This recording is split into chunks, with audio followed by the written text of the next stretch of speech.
perhaps the most common piece of furniture in the world, the 55cm Lack table.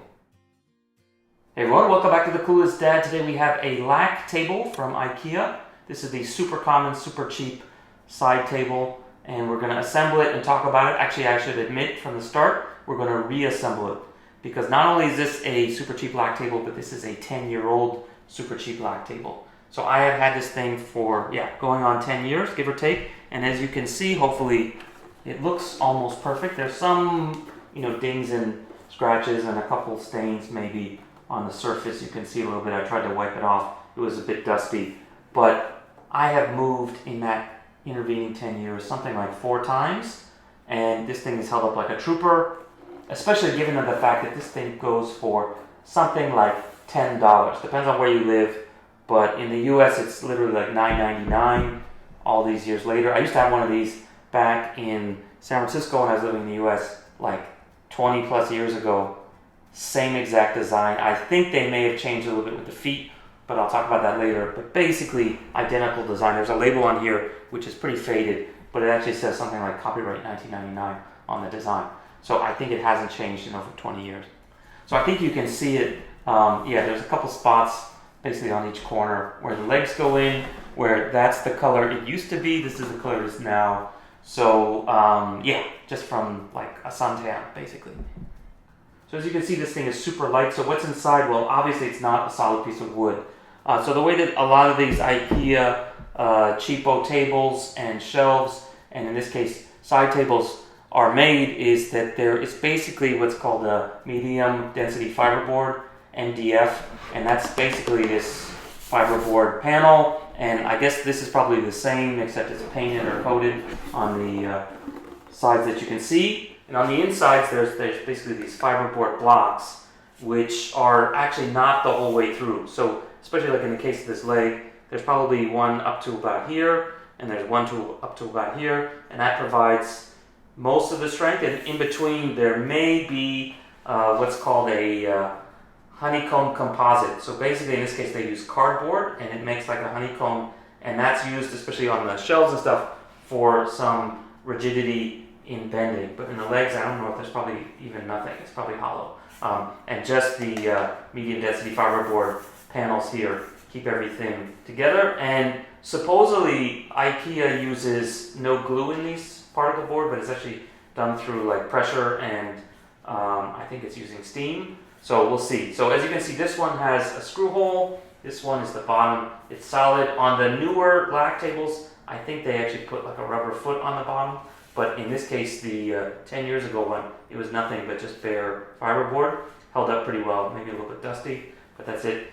So what goes in the one with a hole? Well, basically, you screw in this double-ended wood screw, and you can just get it started, and then this will screw into the corners here. So it's super simple. I'll just demonstrate this first one here.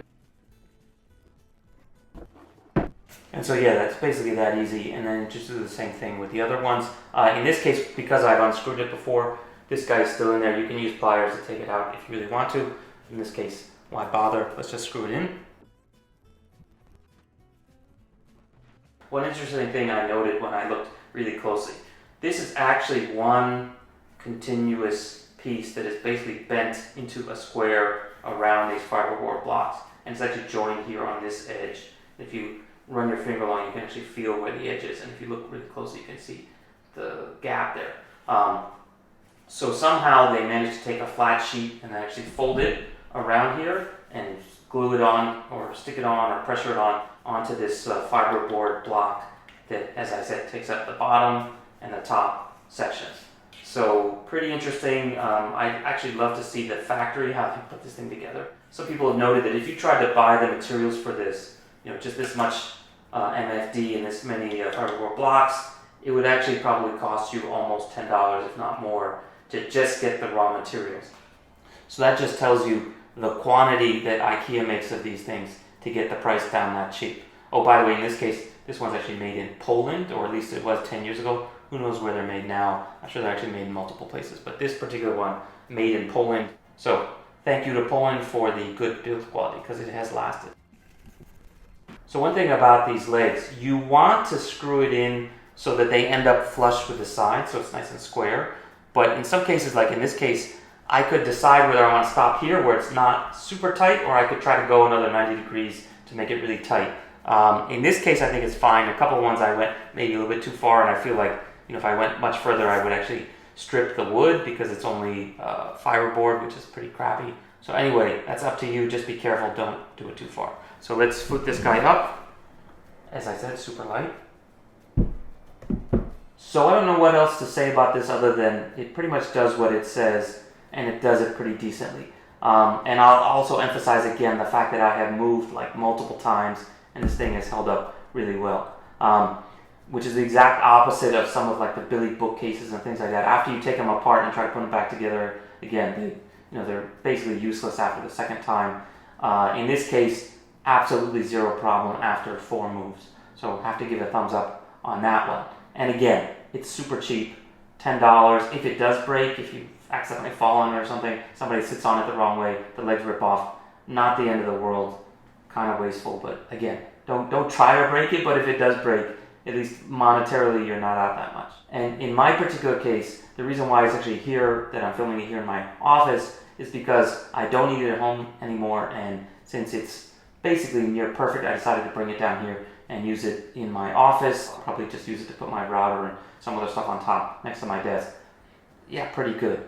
So anyway, if you guys have any questions or comments about the Lack, let me know in the comment section below. If you enjoy my IKEA videos, I've got a ton. I've got the thigh, I've got all kinds of stuff I've been doing lately, and appears that you guys enjoy that even more than my baby product reviews. So I'll probably keep doing IKEA stuff because my kids are getting older. I've done everything at least once. I'll probably have a few more baby products to do along the way, but I'll never run out of IKEA stuff.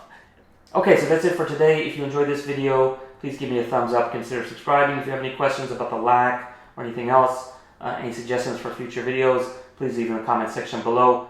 So stay tuned for more of that, and see you guys next time. Bye. Having the stroller with me all the time up in the overhead bin. As soon as we get off the plane, pull it out, unfold it, and walk off. Literally that could save you 15-20 minutes right there.